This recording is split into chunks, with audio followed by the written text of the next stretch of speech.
निसर्गाचं नुकसान केलंय, त्यामुळे आता भोगावं लागणार आणि शेतकऱ्यांनी आता नुकसानीची सवय करून घ्यावी. पंचनाम्याच्या मुद्द्यावरून पाशा पटेल यांनी असा अजबच सल्ला शेतकऱ्यांना दिलाय. तर पाशा पटेल यांनी सरकारला योग्य भाव द्यायला सांगावं, अशी प्रतिक्रिया अंबादास दानवे यांनी दिली आहे.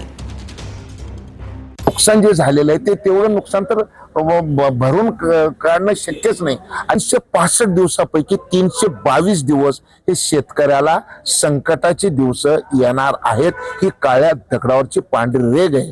आपण एवढं प्रचंड निसर्गाचं नाश केलेला आहे, त्याचे भोग आपल्याला भोगावे लागणार आहेत. सर्वस्व झालेलं नुकसान कधीही भरून निघण्याची शक्यता नाही. तात्पुरतं उभं राहण्यापुरतं सरकार देऊ शकतं, संपूर्ण काही देऊ शकत नाही. ही काळ्या दगडावरची पांढरी रेघ आहे. असं वाटतं पाशा पटेल शेतकरी नेते आहेत.